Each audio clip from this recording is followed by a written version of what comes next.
and I'm here especially on a Saturday morning. We're here live and video streamed, and also we are going out on Facebook for a little bit of a special occasion.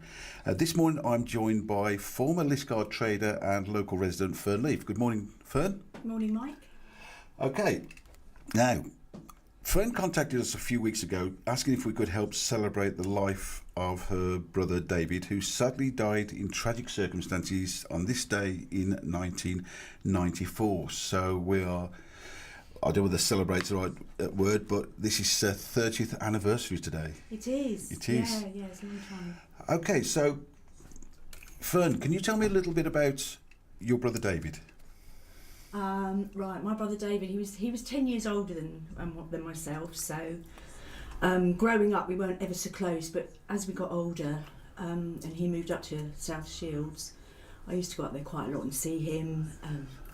Just basically got to really know him then.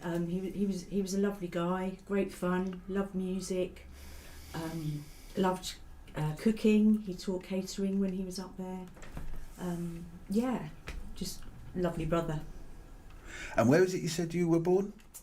I was born and brought up in Hertfordshire, and my brother was as well. And then later on, as he got older, he moved up to South Shields, where he concentrated on teaching at university or college up there, catering, and really got into music. Okay, tell me a little bit about his passing, if you don't mind. It was very sad. He actually took his own life, totally out of the blue. We had no idea that he was down or depressed or anything. He planned it all, wrote letters to people, moved his car, put his car keys to a friend's door, went out with his very good friend the night before, perfectly normal, and he was found the next day. So sorry to hear that. Now, I believe every year you try to mark his passing in some way. Could you tell me one or two things that you've done over the years? In the early years I used to always put something in the local newspaper just to commemorate his life and death, and then it would be a case of going out for a lovely meal, raising a glass to him and a toast, and that's with family, yes? Yes, and listening to music that he loved and also wrote.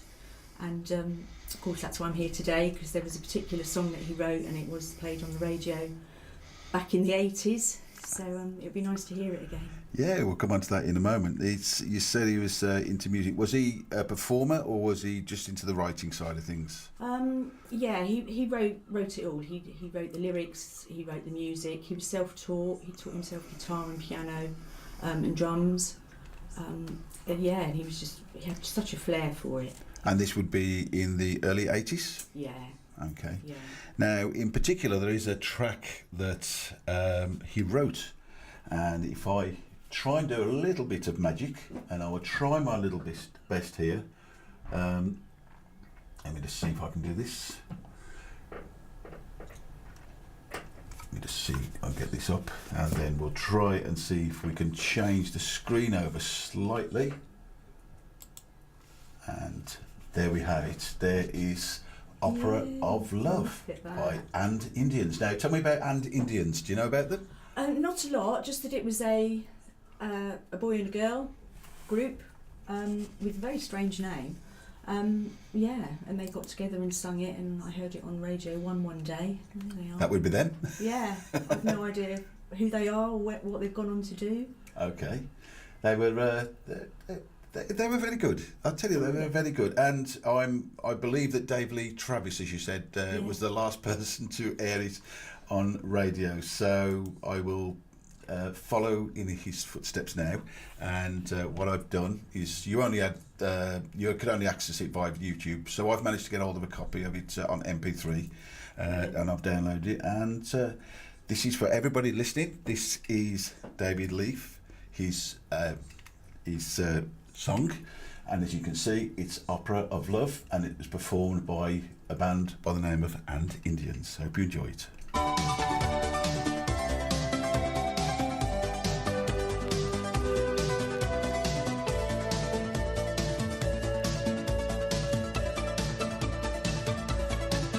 know, I just had a thought.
And there we had it. And Indians, Opera of Love from 1984, written or co-written by your late brother. Yeah. How does that make you feel? Oh, it's just lovely. It's so nice to hear it. I try and listen to them as often as I can, but it was just lovely on this special day. But can I say a shout out, Mike, actually, to Certainly. really, really good friend of his who I know will be listening today. Oh, I'll get all emotional. One or two people going. Say it. Yeah, Say you need to. It's Gary Walton up in Newcastle, who was his bestest friend, and they were both really involved in music. And yeah, I know he finds this day really, really hard, and he tries to celebrate his birthday rather than the day he found out. So yeah. Is there anybody else you'd like to mention that might be listening in? Oh, you know, his family. He left behind 2 children, Krisha and David. It'd be lovely if they heard this, because I know they really miss him because they were very young when he died. And yeah, anyone that knows him, lots of people that he taught up at the university, catering, they all miss him. Okay, well, as I've said to you, I'm going to try and put that onto your phone for you a little bit later. Technology, and with the wonders of technology, we've managed to get it here for you tonight. So, how are you going to?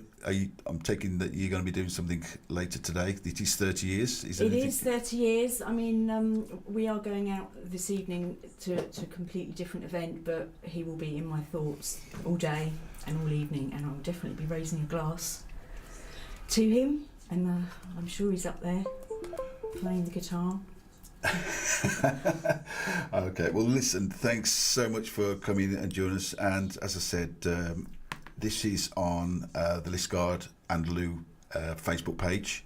I've put it out on YouTube as well, and I've put it on our Mixcloud as well, so you should be able to see it on that. So there's all various places you should be able to see it, and otherwise as well I can send you a little bit of a recording of it, so that'll be fine. Thank you so much, Ryan. That's fine, and thank you for joining us, and best wishes to you and your family.